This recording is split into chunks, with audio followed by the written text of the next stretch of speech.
Hello friends, welcome back to my channel edge blog. তো আমি সায়নী আবার চলে এলাম তোমাদের কাছে নতুন আরেকটা ব্লগ নিয়ে। তো তোমরা সবাই কেমন আছো? আমি তো বেশ ভালোই আছি। আর আজকে আমি এসেছি একটা একটা মন্দিরে এসেছি আমি। তো মন্দিরটা কোথায় সেটা সবার আগে বলি, এটা বসিরহাটের চাকলা মন্দির। তো আজকে দেখতেই পাচ্ছ সন্ধে হয়ে গেছে, আমাদের বাড়ি থেকে বেরোতে বেরোতে অনেক লেট হয়ে গেছে। আর বসিরহাট থেকে চাকলা মন্দির অনেকটা দূর, তো আস্তে আস্তে আমাদের সন্ধে হয়ে গেছে। এখানে কিছু করার নেই, এখানে সন্ধ্যা আরতি হবে, সেটা তোমাদেরকে দেখাবো। খুব ভালো টাইমে এসেছি। আমি তো ভাবছিলাম যে মন্দিরটা খোলা পাবো কিনা, তোমাদের সাথে মন্দিরটা শেয়ার করতে পারবো কিনা, মন্দিরে ঢুকতে পারবো কিনা, কিন্তু মানে ভাগ্যটা একটু হলেও হয়তো ভালো, মন্দির খোলা আছে। আর একটু পরে সন্ধ্যা আরতি হবে, সেটা তোমাদের সাথে আমি শেয়ার করব। তো চলো মন্দিরের ভেতরে যাই, তোমরা এইভাবে আমার সাথে জুড়ে থাকো।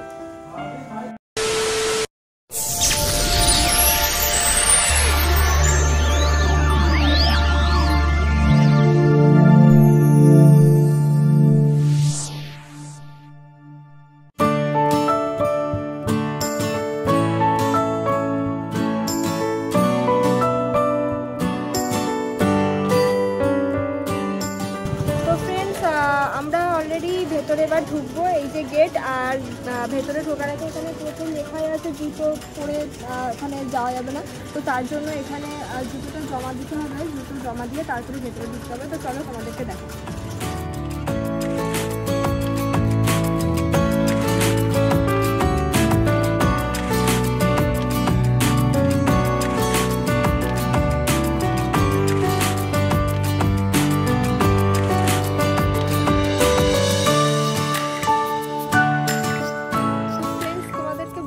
তোমরা এখানে কিভাবে আসবে?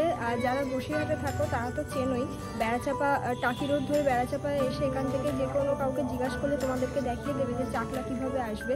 আর এছাড়া যারা দূর থেকে আসবে তাদেরকে তো বলে দিতেই হবে তারা কিভাবে আসবে।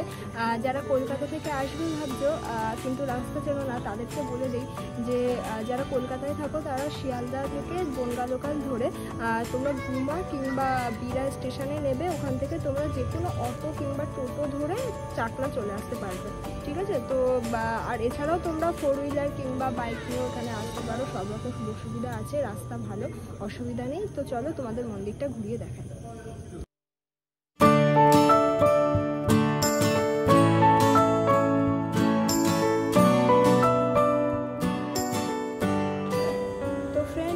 দেখতেই পাচ্ছ আমরা ভেতরে চলে এসেছি, আর এবারে ভেতরে ঢুকবো মন্দিরের ভেতরে। তো চলো আমার সাথে থাকো আর দেখতে থাকো।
দেখতেই পাচ্ছ আমি মন্দিরের ভেতরে রয়েছি আর তোমাদের সাথে সেটা সবটা শেয়ার করছি। বেশ ভালো লাগছে, খুব সুন্দর ওয়ার্ক করা মন্দিরের দেয়ালে আর থামগুলোতে। সামনেই নাট মন্দির, ওখানে এক্ষুনি আরতি শুরু হবে। আমি যেহেতু সন্ধ্যেবেলা এসেছি তো আরতি শুরু হবে, পুজো হবে, সেটা তোমাদের সাথে শেয়ার করব। তোমরা এভাবেই দেখতে থাকো আর আমার সাথে থাকো।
শান্তি ওম শান্তি শান্তি।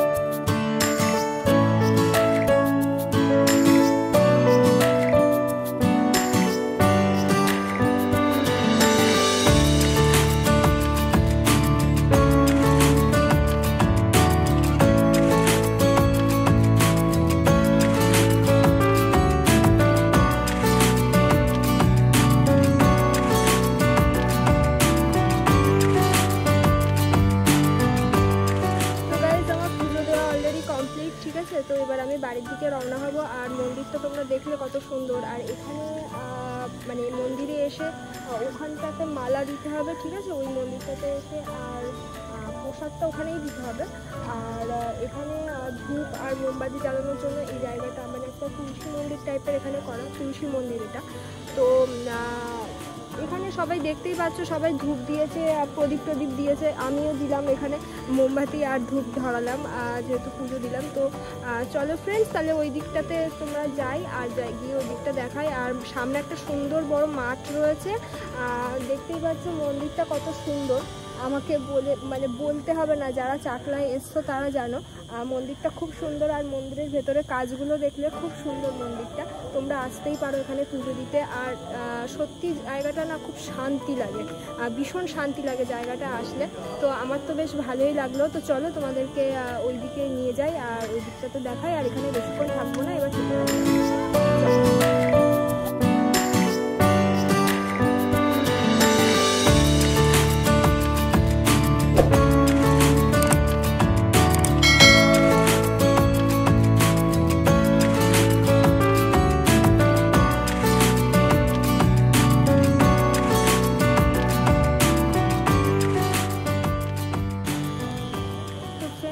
দেখলে পুরো মন্দিরটা তোমাদেরকে ঘুরিয়ে দেখালাম। আর খুব ভালো সময় এসেছি আমরা, তোমরা দেখতেই পেলে।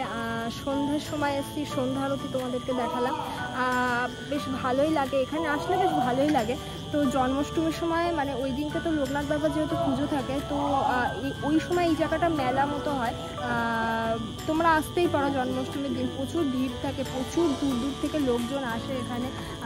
তো ভালোই লাগে। আর দুপুরের টাইমে তোমরা যে কোনো দিন এখানে আসতে পারো, পুজো দিতে পারো। দুপুরে ভোগের ব্যবস্থা থাকে, তোমরা এখান থেকে আর কি পুজো দিয়ে ভোগ খেতে পারবে। তো যেহেতু আমরা সন্ধ্যাবেলা এসেছি, আমাদের অলরেডি পুজো দেওয়া হয়ে গেছে। আর এবার আমরা বাড়ির দিকে রওনা হবো। তো চলো ফ্রেন্ডস, আমি আমার ব্লগটা এখানে স্টপ করবো আজকে। দেখা হবে তোমাদের সাথে অন্য কোথাও, অন্য কোনো ব্লগে, অন্য কোনো একটা জায়গায়। তো চলো আজকের ব্লগটা আমি এখানে স্টপ করে দিচ্ছি। তো চলো টাটা।